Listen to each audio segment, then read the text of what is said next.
18 March থেকে ছুটি এটার সিদ্ধান্ত হয়েছে এবং এটা ফাইনাল চলে আসবে। ছুটির ফাঁদে পড়তে যাচ্ছে দেশ। ঈদের ছুটি টানা 7 দিন, কেউ কেউ ভোগ করবে 12 দিন। পবিত্র ঈদুল ফিতর উপলক্ষে পূর্ব ঘোষিত ছুটির পাশাপাশি 18 মার্চও ছুটির সিদ্ধান্ত নিয়েছে সরকার। বৃহস্পতিবার 5 মার্চ সচিবালয়ে প্রধানমন্ত্রী তারেক রহমানের সভাপতিত্বে অনুষ্ঠিত মন্ত্রিসভার বৈঠকে এ প্রস্তাব উপস্থাপন করা হলে তা অনুমোদন দেওয়া হয়। 17 মার্চ পবিত্র শবে কদরের ছুটি হওয়ার কথা।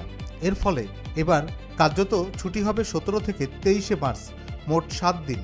সভা শেষে সাধারণ ছুটি অনুমোদনের বিষয়টি সাংবাদিকদের নিশ্চিত করেছেন প্রাথমিক ও গণশিক্ষা প্রতিমন্ত্রী ববি হাজ্জাজ।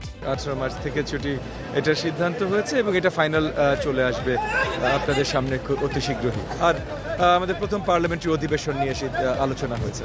তিনি বলেন, প্রথম সংসদ অধিবেশন নিয়ে আলোচনা হয়েছে। এছাড়া 18 মার্চ থেকে ঈদের ছুটি অনুমোদন দেওয়া হয়। চলতি বছর রমজান মাস 30 দিন ধরে 21 মার্চ ঈদুল ফিতরের সাধারণ ছুটি নির্ধারণ করে রেখেছে সরকার। ঈদুল ফিতরের আগে পরে 18 ও 20 মার্চ এবং 22 ও 23 মার্চ 4 দিন নির্বাহী আদেশে ছুটি ঘোষণা করা আছে।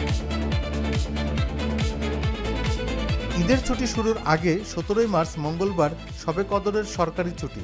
এরপর 18 মার্চ বুধবার অফিস খোলা। তবে আজ মন্ত্রিসভা পরিষদে 18 মার্চ সাধারণ ছুটির অনুমোদন পাওয়ায় নতুন করে আরও একদিন ছুটি যোগ হলো। সব মিলে টানা 7 দিনের ছুটি পাচ্ছে সরকারি কর্মকর্তা কর্মচারীরা। এদিকে ঈদের এই ছুটি শেষে 24 ও 25 মার্চ ছুটি ম্যানেজ করতে পারলে সরকারি কর্মকর্তা কর্মচারীরা টানা 12 দিন ছুটি পাবেন। কেননা 26 মার্চ বৃহস্পতিবার স্বাধীনতা দিবসের সাধারণ ছুটির সঙ্গে 27 ও 28 মার্চ শুক্র ও শনিবার সাপ্তাহিক ছুটি রয়েছে।